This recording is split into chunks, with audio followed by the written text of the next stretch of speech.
네, 표창원의 뉴스하이킥 3부 경제를 속속들이 파헤치는 코너죠. 경제 프로파일링 김윤경 기자, 김치형 기자, 김유리 리포터 삼김과 함께합니다. 어서 오세요. 네, 안녕하세요. 네, 세상을 호령했던 삼김 지금 뉴스하이킥을 호령하고 계십니다. 지금 유튜브로도 생중계되고 있습니다. 저희가 여러분의 소중한 댓글도 실시간으로 확인을 하고 있으니까요. 유튜브에서 표창원의 뉴스하이킥을 검색해서 들어와 주시면 감사하겠습니다. 자, 그럼 김유리 리포터 첫 번째 이슈 전해주시죠. 네. 정부가 오늘 긴급 민생 안정 대책을 내놨습니다. 우선 돼지고기와 식용유 등 식품 원용 7종에 대해 연말까지 관세를 면제하고 수입 커피와 포장김치 등에 붙는 부가가치세는 내년까지 면제합니다. 또 승용차 개별 소비세 30% 감면은 연말까지 6개월 더 연장하기로 했습니다. 네, 세금을 깎아주거나 한시적으로 없애서 소비자들의 부담을 줄이겠다. 뭐 이런 이야기로 좀 이해가 되는데요. 이 얘기 잠시 좀 미뤄두고요. 우선 지금 급한 게 소상공인 자영업자에 대한 손실보전금 지급 오늘부터 하고 있죠. 네. 오늘부터 7월 29일까지 신청을 하는데요. 네. 대상자 일단 궁금하실 것 같아요. 지금 일단 별도의 서류 제출이 필요 없으신 신속 지급 대상부터 이제 시작이 돼서 이제 문자가 발송이 됐고 네. 오늘부터 신청 접수를 받았다고 하는데 어허. 2시 현재 60만 개사가 벌써 접수를 했다라고 그래요. 그래요? 근데 굉장히 빠르게 나옵니다. 당일 지급이 원칙이기 때문에 네. 서너 시간이면 받을 수가 있다고 하고요. 네. 그다음에 이제 한 명이 여러 개의 사업체를 이제 운영하시는 25만 곳 같은 경우에는 다음 달 2일부터 뭐 다음 달 2일이라고 그래도 며칠 안 남았죠. 그러네요. 신청과 지급이 시작이 된다라고 합니다. 그리고 이번에 지급 대상이 조금 늘어가지고 지금까지 연매출 30억 원 이상에서 50억 원 이하인 식당, 카페, 학원 뭐 이런 곳들은 손실보전금을 못 받았는데 네. 이번에 새로 지급 대상에 포함이 됐고요. 예. 네. 주의하실 거는 1, 2차 방역지원금을 받았더라도 손실보전금의 매출 감소 기준이 있습니다. 조금 꼼꼼하게 보셔야 될 것 같은데 요거 충족하지 않으면은 지급 대상이 아니고요. 예, 그리고 특고 프리랜서 등에게는 2배가 지급이 되고 네. 또 법인 택시 전세버스 기사님들에게도 100만 원 더 늘려서 300만 원까지 지급이 된다고 합니다. 아, 그렇군요. 당초에 이제 370만 명 대상으로 했다가 이게 한 10,000명 정도 늘어서 371만 명으로 늘었는데요. 네. 네. 앞서 이제 소상공인, 소기업, 중기업 이렇게가 대상이거든요. 중기업은 보통 매출 10억에서 30억을 중기업이라고 합니다. 그러니까 이제 그 중간에 비어 있었던 거죠. 이번에 50억까지 늘림으로써 한 10,000곳이 대상이 더 늘었다 이렇게 보시면 되고 정부에서 미리 DB를 돌려서 그간 재난지원금을 받았던 사람들로 해서 348만 곳을 지금 해놨습니다. 대상을 선정을 해놓고 문자로 오늘 다 보냈다고 해요. 네. 근데 이제 문자만 받았다고 내 통장으로 돈이 바로 들어오는 게 아니라 뭔가 신청을 절차가 하셔야 돼요. 필요할 거 아니에요. 그래서 예. 직접 신청을 하셔야 받을 수 있으니까 꼭 네. 이거는 문자를 받았다고 난 나오는구나 기다리시면 안 됩니다. 바로 신청하셔야 됩니다. 그럼 신청은 어디서 어떻게 하면 되는 건가요? 홈페이지가 되게 쉬워요. 한글로 소상공인 손실보전금 .kr 하시면 됩니다. 네. 아마 뭐 그냥 자동 완성 기능이 돼가지고 들어갈 수도 있지 않을까 싶은데요. 네. 그렇게 해서 신청하면 당일에 그리고 하루 6회 지급이 된다라고 합니다. 네. 네. 사실 추경 규모를 두고 여야가 옥신각신 양보 안 한다, 절대로 양보 네네. 없다, 막 진통을 겪고 마지막까지 되네 안 되나 그랬었는데요. 결국 합의가 돼서 통과가 됐습니다. 네. 그렇습니다. 그러니까 이게 아마도 선거가 며칠 안 남아서 영향을 좀 미쳤다는 생각도 좀 드는데요. 당초 금액도 50조 원이 되네 안 되네 선거 전에 대통령 선거 전에는 그거보다도 작은 금액도 얘기가 좀 됐었거든요. 그랬죠. 그러다가 59조 4천억 원이 되더니 지금 현실적으로 이번에 통과된 액을 전체 더하면 아까 규모가 좀 늘었다고 말씀드렸잖아요. 대상도 늘고요. 그래서 아마도 전체 규모는 62조 원까지도 갈 것 같다 이렇게 지금 얘기가 되고 있습니다. 근데 뭐 어쨌든 간에 정부가 코로나19 때문에 그 영업을 못하도록 제한한 부분이 있기 때문에 거기에 대한 손실을 최대한 빨리 피해받으신 소상공인들에게 주는 거는 필요했던 조치이기 때문에 네. 뭐 국회에서 통과된 이후에 이렇게 신속하게 정부가 처리하는 것은 되게 반길 일이다 이렇게 보이고요. 네. 앞서 이제 신청하시라고 말씀드렸는데 사람들이 너무 몰릴 것 같으니까 홀짝제로 하고 있거든요. 그러니까 사업자 등록번호의 뒷번호가 홀수냐 짝수냐에 따라서 그 신청일이 다릅니다. 그것만 잘 확인하셔서 하시면 그 손실 그러니까 전체 영업 제한 때문에 받았던 손실 규모나 네. 사업 규모에 따라서 차등 적용된다는 점도 고려하셔야 될 것 같습니다. 네. 그리고 오늘 오전에는 정부가 민생 안정 대책에 긴급이라는 이름을 붙여서 네. 여러 가지 대책을 내놨는데 이렇게 보니까 우선 밥상 물가를 안정시키자 여기에 좀 초점을 맞춘 것 같더라고요. 우리가 체감하는 것 중에 가장 시급한 것 그리고 가장 좀 그 위기를 느끼는 게 밥상 물가잖아요. 네. 생활 밥상 물가 그리고 이제 교통 통신비 같은 생계비 네. 그리고 주민 서민층의 주거 안정 이렇게 세 가지로 나눠서 긴급 민생 안정 10대 프로젝트를 발표를 했죠. 네. 일단 지금 돼지고기 가격이 굉장히 많이 올랐어요. 그랬다면서요. 네. 사료용 맞아요. 곡물 가격이 올라가지고 많이 올랐는데 예. 돼지고기에는 관세가 최대 25%까지 붙었었더라고요. 아. 근데 이 관세를 0%로 그러니까 면제를 하기로 했습니다. 연말까지. 12월 연말까지요. 31일까지. 네. 그리고 그 밖에도 이제 저희 시간에도 말씀드렸던 식용유, 뭐 대두유나 해바라기 씨유 같은 경우 밀하고 밀가루, 계란 가공품 이런 식품 원료 7종에 대해서 다 관세를 면제를 해주기로 했습니다. 네. 네. 그래서 이 돼지고기 가격으로 예를 들면은 25%의 관세를 낮추면 소비자 가격이 한 20% 정도 낮아질 수 있다라고 정부가 설명을 하고 있더라고요. 네. 네. 그리고 또 눈에 띄는 게 부가가치세를 면제해 주는 제품들이 있어요. 근데 이제 부가가치세를 낮추는 경우는 제가 알기로는 처음인 것 같거든요. 네. 예, 정확하게는 모르겠는데 이 김치, 된장, 고추장, 간장, 젓갈류 이런 단순 가공식품류에 대해서 부가가치세 10%를 일단 내년까지 면제를 해주기로 했고요. 네. 또 기호식품이죠. 커피나 코코아 같은 원두에 대해서도 부가가치세를 면제를 해주기로 했는데 이런 것들은 상당히 좀 눈에 띄는 그 많이 노력을 기울였다라고 좀 보여지는 부분인 것 같아요. 네. 네. 정부가 사실 물가를 잡기 위해서 할 수 있는 일들이 그렇게 많지가 않습니다. 보시면 가격을 제한할 수 있는 게 없잖아요. 그렇죠. 결국에는 세금을 제외해주는 방법밖에 없기 때문에 네. 아까 말씀하신 것처럼 부가가치세를 빼는 건 저도 거의 처음 네. 본 것 같거든요. 그러니까 그만큼 지금 민생 그러니까 서민들이 생각하는 밥상 물가를 낮추기 위해서 급했다라고 볼 수도 있고요. 네. 그리고 다들 아시겠지만 농산물에는 원래 부가가치세가 안 붙고 네. 그걸 가공을 하면 거기에 부가가치세가 붙는 거니까 예. 보시면 김치, 된장, 고추장 이런 것도 다 가공품이잖아요. 네. 농산물을 네. 가공한 거. 여기에 붙어 있는 것들을 일단 부가가치세를 빼준다. 정부 입장에서는 세금이 줄어드는 거니까 그러니까요. 부담스러울 수 있지만 지금 상황에서는 이거라도 해야 된다라고 네. 생각한 것이죠.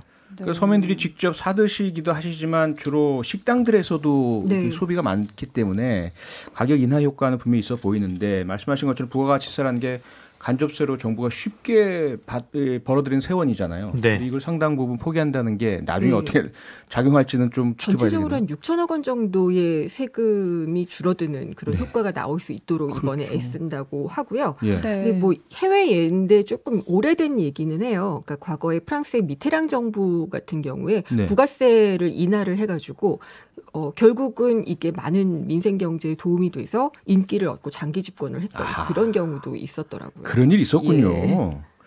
그런데 또 통신비 네. 그리고 승용차 개별 소비세도 인하 감면 얘기도 있던데요.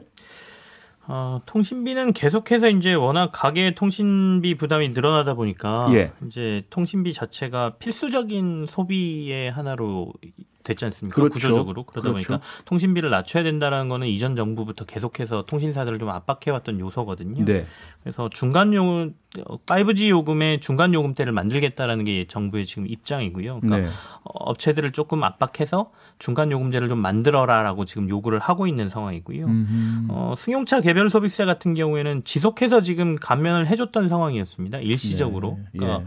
코로나19 이후에 경기 침체를 막기 위해서 좀 소비를 부흥시키기 위해서 했던 조치를 연말까지 이제 연장을 하는 것인데 네. 네. 여기에 대해서는 말들이 많죠. 왜냐하면 고가품이지 않습니까? 자동차 그렇죠. 같은 경우에는. 예. 이걸 굳이 인하해 주는 게 무슨 민생 안정에 도움이 되느냐라고 생각하실 수 있는데 네. 아까 뭐 김치나 이런 것들이 일반 소상공인들 식당에서 많이 판매되는 것처럼 네. 우리나라 자동차 산업은 국내에 미치는 영향이 너무 크거든요. 파급 효과가 크죠. 자동차가 안 팔리면 거기에 같이 엮여 있는 중소 부품사들부터 시작해서 여기로 미쳐지는 파급이 있기 때문에 네. 아마도 그걸 고려한 조치가 아닐까라고 해석해 봅니다. 아. 네.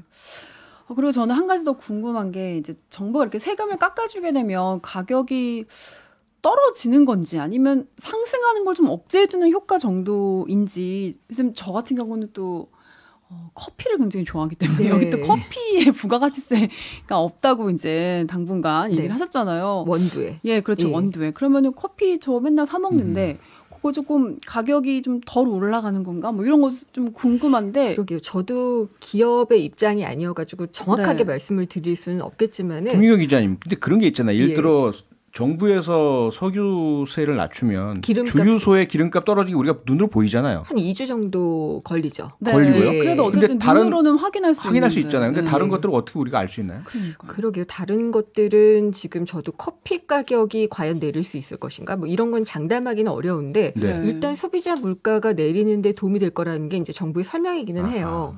예, 그리고 이제 부가세 얘기를 조금 더 드리면은 네. 이게 뭐 김치, 된장, 고추장 뭐 이런 것들에 대해서 부가세를 면제한다. 이 사실 이렇게 자주 사는 거는 또 아니잖아요. 이렇게 늘 먹기는 하지만. 그렇죠. 예. 한 통 쟁여놓고 계속 네, 먹는 거. 부가세, 부가세 대상이 좀 너무 적은 게 아니냐라는 얘기도 있는데 아. 네. 근데 부가세를 면제하는 첫 길을 열었기 때문에 뭐 대상을 조금 연장할 수도 확대할 수도 있지 않겠느냐 아. 이런 얘기들도 좀 네. 나오고 있어요. 부가세는 저희가 영수증 받아보면 부가세라고 찍히지 않습니까? 그쵸. 네. 그러니까 이게 부가세 같은 경우에는 기업이 받아서 쟁여놓고 있다가 주는 게 아니라 그냥 대리해서 걷어서 정부에 주는 거거든요. 네. 그러니까 가격 자체가 바로 떨어지는 효과가 나올 거고요. 부가세를 감면해 주는 거는. 네. 네. 그리고 이제 문제는 그건 것 같습니다. 아까 그 김유리 리포터께서 말씀하신 것처럼 너무 소폭이어서 이게 체감할 수 있느냐의 문제이거든요. 그래서 아까 미테랑 대통령 프랑스의 사례는 경기 진작을 위해서 아예 그 부가가치세 비율을 낮춰줌으로써 경기 진작의 효과를 조금 보려고 했던 건데 지금은 올라가는 물가를 잡기 위한 방법인데 올라가는 물가의 속도가 너무 빠르기 때문에 이걸 이 정도 인하해 준다 그래서 사람들이 체감할 수 있느냐의 문제는 남아 있는 것 같습니다. 그래서 네. 아마도 체감하기 힘들 거다. 우리가 유류세를 분명히 낮춰줬는데 지금 유가는 계속 오르다 보니까 유가가 올라버리니까 그걸 체감을 못하지 않습니까? 네. 그것과 비슷한 효과가 나올 건데 앞서도 네. 말씀드린 정부가 할 수 있는 게 이거밖에 없어요. 아. 그러니까 정부가 어쩔 수 없이 이거라도 지금 내놓고 급하게 하고 있다 이렇게 봐야죠. 물가를 진정시키는 게 경제에는 굉장히 중요하고 경제는 또 심리이기 때문에 네. 사실은 체감 효과가 없을 것이다라고 얘기하기에는 얘기하기보다는 네. 체감 효과가 있기를 바란다라고 얘기를 하고 싶은 그런 심정이에요. 아, 정부가 네. 할 수 있는 게 이거밖에 없다고 말씀 주셨지만 또 하나 네. 있는 게 금융 관련 대책이지 않습니까? 네. 이것도 지금 포함됐죠? 이번 민생안정 대책에? 주택담보대출 비율을 이제 생애 최초 주택 구입 가구를 대상으로 해서 3분기부터 상한선이 지금 60에서 70%인데 80%까지로 높여주기로 했습니다. 네. 그러니까 완화가 되는 거죠. 그리고 이것도 항상 좀 얘기가 많이 됐던 건데 청년층은 소득이 더 증가할 것으로 기대가 되잖아요. 네. 그렇기 때문에 앞으로의 장래 소득을 반영을 해가지고 총 부채 원리금 상환 비율 DSR을 적용하는 것도 3분기부터 이제 해주겠다고 합니다. 예. 그리고 이제 50년 만기 모기지 상품이 8월 중에 이제 출시가 될 예정인데 이게 40년짜리가 최고였는데 네, 50년이 50년이면 되면 와. 예, 뭐 오래 살게 되니까. 네. 예, 그래서 이제 금리 부담, 이자 부담 상당히 좀 낮아질 수 있을 걸로 보이고요. 네. 학자금 대출 금리도 지난 1학기 수준으로 네. 2학기 금리를 동결을 하기로 했습니다. 네. 근데 얘기를 듣다 보니까 네. 사실 주택담보대출 같은 경우에는 금리가 최근에 많이 올랐잖아요. 또 앞으로도 더 오를 거다라는 전망이 많은데 근데 이런 상황에서 LTV를 높여줘서 네. 대출을 더 많이 받게 하는 게 과연 좋은 건지 이것도 좀 헷갈리거든요. 이게 이제 민생 안정 대책이라는 게 물가를 낮추는 것 플러스 주거 마련도 도와주겠다라는 거거든요. 네. 근데 이게 싸게 사주게 해주겠다라기보다는 만약에 집을 살려는 마음이 있는 사람이라면 살 수 있도록 도와주겠다라는 게 이 정책의 목표라고 봐야 될 것 같습니다. 그래서 이제 생애 첫 주택, 그러니까 무주택 같은 경우에 이번에 집을 살려고 한다면 네. LTV 80%까지 해둘 테니까 마음을 갖고 있는 사람은 주택 마련을 해서 조금 이자는 더 내더라도 불안한 마음을 좀 잠재워라. 앞으로 가격은 더 오를지도 모르니까 예. 뭐 이런 게 좀 포함되어 있는 것 같고요. 네. 다만 학자금 대출의 금리를 동결해 준 거나 이전에 이자가 높은 것들을 전환해서 전환 대출로 돌려주겠다. 연 1.7% 정도의 학자금 대출이라고 하거든요. 네. 이거는 뭐 도움이 꽤 되는 조치 아닌가 학생들에게는 그렇게 생각이 듭니다. 네. 같이 가는 것으로 보이는데 주택 보유세 부담 낮춰주겠다. 이 내용도 포함되어 있지 않습니까? 네. 뭐 거래세를 낮추고 보유세는 좀 뭐 유지를 하는 쪽이 낫지 않겠느냐 이런 말씀을 많이 드렸었는데 네. 결국은 이제 보유세 부담은 또 낮춰주겠다는 그런 내용이 있습니다. 그래서 이게 이제 중산 서민층의 주거 안정 차원에서 나온 대책인데요. 네. 1세대 1주택 실수요자의 부동산 보유세 부담을 가격이 급등한 게 한 2년 전부터잖아요. 그래서 네. 2020년 수준으로 되돌려주기로 했습니다. 그러니까 뭐 지금 2021년에 공시 가격이 19% 그리고 2022년에도 17% 급등을 했기 때문에 네. 그 이전으로 돌려주면은 세금 부담이 좀 많이 줄어들겠죠. 아하. 그리고 이제 그 정부가 일단 문재인 정부가 추진을 했던 게 공정시장가액 비율을 높여가지고 가장 시세에 맞도록 공시가격을 현실화하겠다라고 그렇죠. 얘기를 했었는데 네. 그거를 약간 좀 엎었습니다. 예, 그래서 현실화를 2030년까지 시세 90% 수준까지 맞추겠다 공시가격을 네. 그렇게 얘기를 했었는데 그렇죠. 구체적인 건 나오지 않았지만은 뭐 이거를 한 80% 선까지로 낮추거나 아니면은 뭐 2030년이라는 기한을 좀 늘리거나 뭐 이런 식으로 현실화에 대한 속도 조절 같은 것들을 좀 할 것으로 보입니다. 네. 이게 2020년 수준으로 지금 낮춰주겠다라는 얘기인데 그걸로 역산해서 계산해 보면 아까 네. 말씀하신 대로 80에서 한 75% 수준까지 공정가액 비율을 낮춰줘야 2020년 수준이거든요. 네. 그래서 지금 정부가 종부세 부과 시점이 11월 말 이전에 공정시장가액 비율 인하폭을 확정할 방침이다라고 했기 때문에 그때까지 아마도 논의를 거쳐서 75%에서 80% 정도로 결정이 되지 않을까 지금 그렇게 보는 거죠. 그러니까 네. 세금이라는 게 내가 번 돈을 내버리는 거기 때문에 어떻게 보면 가처분 소득을 늘려주겠다는 의미로 지금 보여집니다. 그러니까 1주택 특히 1가구 1주택 같은 경우에는 실소유자라고 보고 네. 이 사람들이 세금 때문에 쓸 수 있는 돈이 줄어드는 것을 좀 방지해 줌으로써 그러니까 조금이라도 이런 어려운 상황에서 돈을 좀 더 쓸 수 있게 여유를 만들어주겠다는 게 정부의 이 부동산 대책 핵심인 것 같습니다. 네. 중산층이나 뭐 서민층은 그럴 거고요. 덩달아서 고가주택 1세대 1주택도 뭐 보유세 완화에 대한 도움을 받죠. 그래서 공시가격이 12억 5천만 원, 그러니까 뭐 13억 정도 되는 주택을 보유한 1주택자가 납부해야 되는 재산세 같은 경우에도 네. 재산세도 이번에 좀 많이 부담이 줄어들게 되는데 네. 한 67만 원 정도 절감이 되는 효과가 아, 있다라고 그래요? 그래요. 그러니까 이것도 상당히 좀 도움이 되는 그런 부분이죠. 그만큼을 네. 다 소비를 하셔야 될 텐데. 알겠습니다. 네, 김유리 리포터 다음 이슈로 넘어가죠. 네. 대법원이 연령만을 이유로 직원의 임금을 깎는 임금 피크제가 무효라고 판결하면서 파장이 커지고 있습니다. 일부 기업 노조는 회사를 상대로 임금 피크제에 관한 입장 표명과 폐지 등을 요구하고 있고 앞으로 관련 소송이 줄을 이을 거라는 전망도 나오고 있습니다. 다른 합리적 이유 없이 나이만으로 임금을 깎는 임금 피크제는 무효다. 이런 판결이지 않습니까? 네. 그래서 정년을 늘리는 대신에 임금을 삭감한 정년 연장형 임금 피크제는 괜찮다.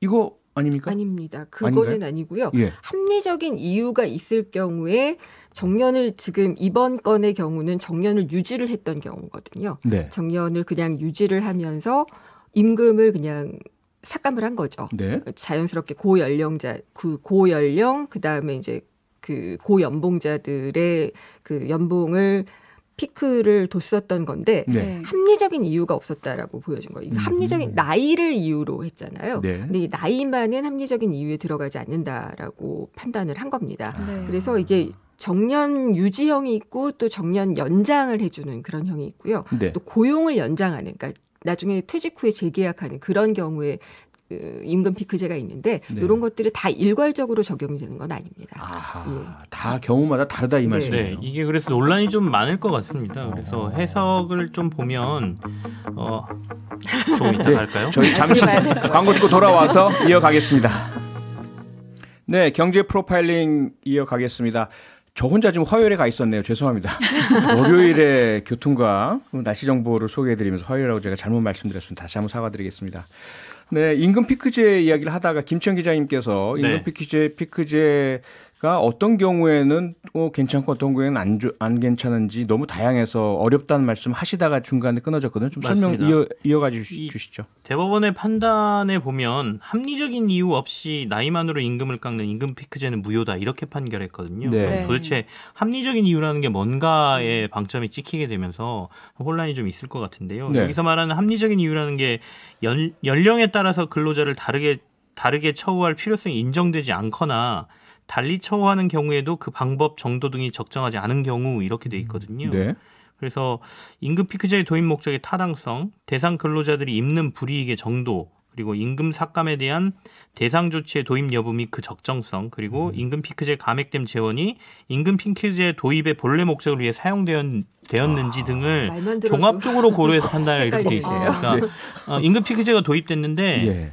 일은 똑같이 하고 임금 피크제만 도입했다. 그럼 이건 합리적이지 않다는 아니다. 거죠. 예. 그러면 일을 줄여주든가 아니면 아까 말씀하신 대로 정년을 조금 연장해 줬다든가 이런 조치가 있다면 그래 조금은 합리적이다 이렇게 판단할 수 있다는 거고요. 네. 거기서 줄어든 재원을 회사가 임금 피크제 도입 목적이라는 게 새로운 그 근로자들 뽑아야 청년 일자리를 늘려야 되는 거잖아요. 그런데 실제로 썼느냐 이런 것도 같이 종합적으로 판단해서 봐야 된다. 이게 이제 대법의 합리적인 이유라고 볼 수가 있겠습니다. 네. 그러니까 기업이 임금 피크제를 이용해서 이윤을 늘리는 건 안 된다 이거잖아요. 네, 그렇습니다.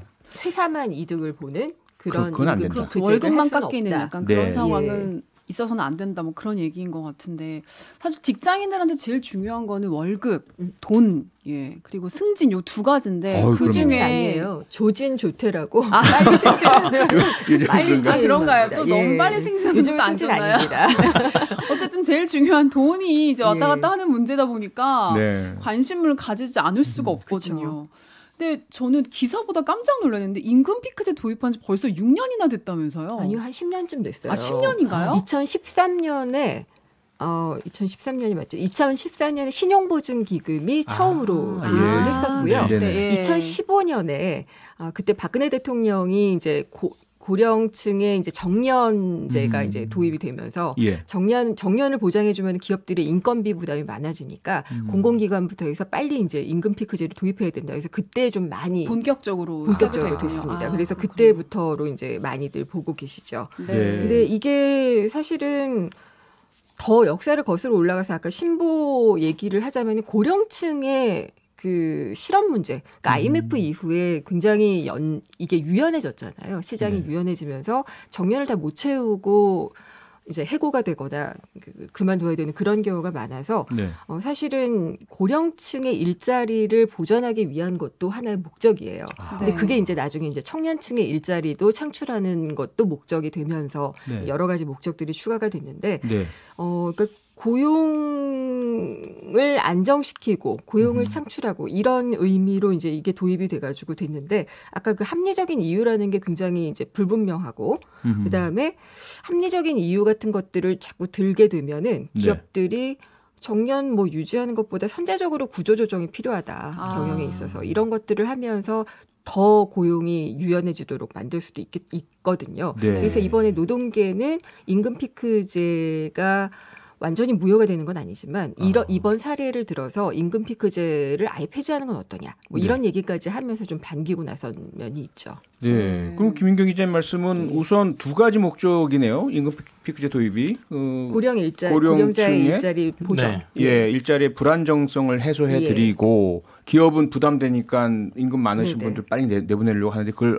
안 그럴 수도 있어. 또 하나는 그렇게 줄인 비용으로 청년층 고용을 늘리고 그런데 노동계에서는 사실은 그렇게 운영되고 있지 않으니까 아예 폐지해 주세요. 이렇다는 이야기잖아요. 실제로 청년층의 일자리가 늘어났느냐 그렇지 않다라는 연구 보고서들이 조금 나오곤 있어요. 이게 사실은 완전하게 도입이 된 것도 아니고 또 조금 더 지켜봐야지 되기 때문에 지금 청년층 일자리 창출에 도움이 되지 않는다라고 단정적으로 얘기할 수는 없지만 그렇지 못했다는 경우가 많이 보고가 되고 있어요. 임금 피크제 장점은 분명히 있습니다. 그러니까 아까 말씀해 주신 것처럼 그러니까 숙련 노동자들, 정년에 가까운 숙련 노동자들을 좀 더 근무지에 묶어놓을 수 있는 좋은 제도거든요. 그러니까 물론 근무 시간이나 이런 것들은 좀 줄어들긴 하지만 기업 입장에서는 이 노동자들을 그냥 내보내기도 사회적으로도 그렇고 기업 입장에서도 필요할 수가 있으니까요. 그러면서 그 재원을 가지고 또 청년층의 취업을 늘릴 수가 있으니까요. 그러니까 활용을 잘하면 되는데 지금까지는 그 활용의 문제가 좀 있었다는 게 대법이 제동을 건 거고요. 이번에 대법의 판결로 뭔가 노동계하고 경영계가 이렇게 뭐 다툼이라고는 하지만 소송이나 이런 것들을 통해서 판례로 기준들이 좀 마련되는 이 계기가 됐으면 하는 거죠. 그래서 마련이 된다라고 하면 폐지는 저는 개인적으로는 반대 의견을 가지고 있고요. 우리가 양쪽을 다 해결해야 될 문제를 분명히 구조적으로 가지고 있거든요. 그래서 이번에 이걸 계기로 해서 뭔가 기준을 명확하게 마련해서 잘 활용하는 게 낫지 않을까라는 생각을 하고 있습니다. 네. 또 기업들 얘기들 들어보니까 임금 피크제 문제보다 더 시급한 게 인력난이 엄청나다. 구인 대란이다라고까지 또 얘기가 나오더라고요. 3D 업종 같은 경우에 지금 외국인 노동자들이 상당히 많이 부담을 했었는데 코로나 때문에 많이 줄어들기도 했고 그 자리를 다시 메우고 있지 못해가지고 좀 인력난이 있다고는 하는데 이게 일자리 문제는 항상 이제 좀 쉽지 않은 부분이죠. 미스매치가 가장 큰 문제죠. 그러네요. 이 문제 꼭 해결되길 바라겠습니다. 경제 프로파일링 오늘은 여기서 마쳐야겠습니다. 함께해 주신 김윤경 기자, 김치형 기자 그리고 김유리 리포터 삼김께 감사드립니다. 고맙습니다. 수고하셨습니다. 감사합니다. 네, 고맙습니다. 평일 저녁 6시 5분에 여러분을 찾아갑니다. MBC 라디오 표창원의 뉴스 하이킥.